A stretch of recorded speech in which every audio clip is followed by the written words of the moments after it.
নিজের জীবনে কৃপার অনুভব করতে হয় সুদামাজির মতন। সুদামা কাকে বলা হয়? সুদামা বলা হয় তাকে, সুন্দর দাম আছে যার কাছে। দাম মানে কি? দাম মানে টাকা, দাম মানে ধন। আমরা যা দাম কামাই এটা সুন্দর সন্তরা মানে না। হ্যাঁ, কাজ চালাতে হবে, সেই জন্য সুবিধা দিতে পারে কিন্তু সুখ দিতে পারে না। কেন কি টাকা ইনকাম করতে অনেক কষ্ট, বেশি ইনকাম হয়ে গেলে ফের সুরক্ষায় অনেক কষ্ট, ফের বেশি যদি আবার খরচা করে দাও তাহলে অত্যন্ত কষ্ট। তা ইনকাম করতে কষ্ট, রাখতে আবার কষ্ট, আর খরচা করতেও কষ্ট। এই জন্য সন্তরা একে সুন্দর বলে না। সুন্দর দাম কোনটা? যেই দাম পেয়ে ভক্তিমতী मीराबाई मस्ती से गा उठी, पायो जी मैंने राम रतन धन पायो, पायो जी मैंने राम रतन धन पायो। এই সম্পত্তিকে কেউ আবার লুটতে পারে না। এই সম্পত্তি স্বয়ং আমাদের রক্ষা করবে, আমাদেরকে সম্পত্তির রক্ষা করতে হবে না। আচ্ছা, কেউ মীরাবাইজিকে জিজ্ঞাসা করলো, আচ্ছা মীরাজি এইটা বলো, এই ধনটা কী কাজের? আমরা যে নোট কামাই তা দিয়ে তো গাড়ি কিনে নেব, বাংলা যা আমরা কিনতে চাইবো সেটা কিনতে পারবো। তুমি রাম নামের এই ধন দিয়ে কি করবে? মীরাজি বলছে, শোনো, এটা বিদেশি মুদ্রা। আপনার টাকা পয়সা আপনার দেশেই চলবে, दूसरा দেশে চলবে না। কিন্তু এই যে রাম নামের সিক্কা, এ পুরো ব্রহ্মাণ্ডে চলে, এখানেও চলে আর ওখানেও চলে। এটা হলো রাম নামের কোয়েল। যার কাছে হয় এই রাম নামের টাকা, দুনিয়া তার চরণে। আরে যার কাছে টাকা নেই, কেবল রাম নামের ঝুটাই মিথ্যে মিথ্যেই বানক বানায় নেয় কেউ যদি, তা দুনিয়ায় পুজে যায়, তার পুজো হতে লাগে। রাম নামের কেবল খালি বানক বানায় নিক, কাপড় রঙে নিক, বাবাজি বনে যাক, আর মাথা মুড়ায় ব্যাস। बोले सिर मुड़ाए तीन गुण, सर की मिटे खाज, खाने को लड्डू मिले लोग कहें महाराज। কেবল মুড় মুড়ালেই ঝুটোই রাম নামে কেউ যদি বনে যায়, তা লোকেরা বাবা বাবা বলতে লাগে, মহারাজজি বলতে লাগে সবাই। আর সত্যিকারেই যদি কারোর কাছে রাম নামের টাকা পয়সা থাকে, তাহলে তো সব দুনিয়া তার চরণে ঝুঁকে। বিদেশি মুদ্রা কিন্তু সামান্য ব্যক্তি জানিতে পারে না।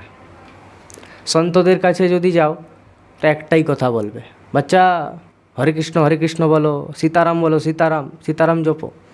কেন? কেন কি সে তো জানে, ওই টাকার মূল্য জানে তারা, আর তার চমৎকার দেখে নিয়েছে জীবনে। এই জন্য আমাদেরকে বলে তুমিও একটু কামায় নাও। কিন্তু আমাদের কি মানসিকতা, আরে বুড়োরাই জপে, খালি বুড়োদের কাজে সব বসে বসে সীতারাম সীতারাম করা। আমাদের এখন বয়স নাকি ভজন করার? কেন কি আমরা সীতারামের, ওই রাম নামের, ওই কৃষ্ণ নামের মুদ্রার এখনও মূল্য জানি না।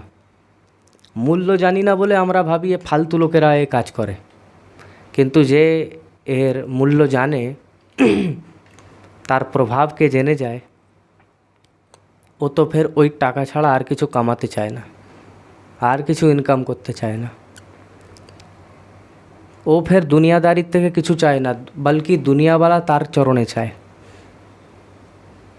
এটা কখন হয়? যখন রাম নামের টাকা হাতে আসে, তাকে কারুর দরকার নেই। আর আসল টাকাই হলো এই, আসল রতনই এইটাই। এবার এই কথা যার মাথায় ঢুকে যায়, সে তো এই সব দুনিয়াদারি ছেড়ে এই রতনকেই কামাতে জুটে যায়, এই রতনকেই জোগাড় করতে লেগে যায়। তো সুদামাজির কাছে এই রত্নই তো ছিল, টাকা পয়সা তো কিছু ছিল না, রাম নামের পুঁজি ভরপুর ছিল। কিন্তু এই দুনিয়াওয়ালারা রাম নামের মূল্য জানে না, কেবল টাকার সম্পত্তির মূল্যই জানে।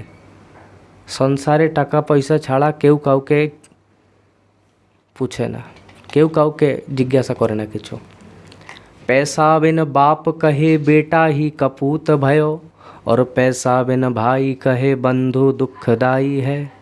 पैसा बिन नारी कहे निखट्टू के पल्ले पड़ी, और पैसा बिन सास कहे कहाँ को जमाई है। पैसा बिन यार बास, पैसा बिन भगनी पास, पैसा बिन देव नहीं करते सहाई है। कहते गरीब दास पैसा तुम राखो पास, क्यों? क्योंकि पैसा बिन मुर्दे ने लकड़ी नहीं पाई है। आज के ज़माने में पैसे की बड़ाई है। ता दुनिया तो टाकाई जाने खाली। যদি আপনার কাছে টাকা পয়সা আছে তাহলে দূরের যে রিশতেদার সেও আপনার অনেক নিকটের হয়ে যাবে। আর টাকা পয়সা যদি কিছু না থাকে তাহলে দূরের যে রিশতেদাররা অনেক দূর হয়ে যাবে। এই জন্য সুদামাজির কাছে কেবল এই আছে। সুদামাজিকে এই জন্য কেউ কেউ ভালোবাসে না,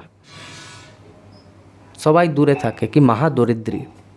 কিন্তু সুদামাজি নিজের রাম নামের সম্পত্তি নিয়ে একদম প্রসন্ন থাকে আর প্রভুর কৃপার সমীক্ষা করে।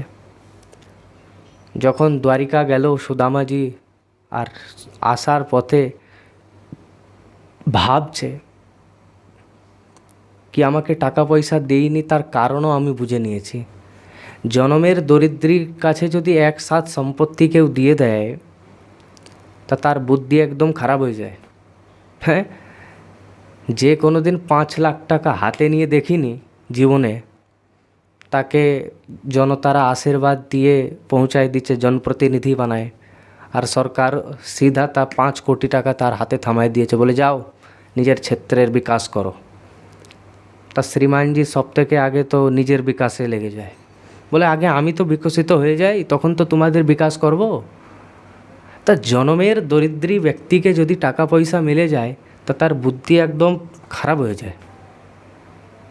সুদামাজি ভাবছে এই জন্য প্রভু আমাকে টাকা পয়সা থেকে দূরে রেখেছে, তাকে আমার বুদ্ধি একদম শুদ্ধ থাকুক।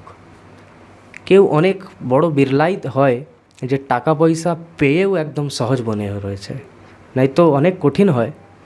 সম্মান আর টাকা পয়সা এই দুটোকে হজম করা অনেক কঠিন হয়। যেখানে টাকা পয়সা আর মান প্রাপ্ত হলো, ব্যক্তির চাল চেহারা বাণী ব্যবহার সব বদলে যায়।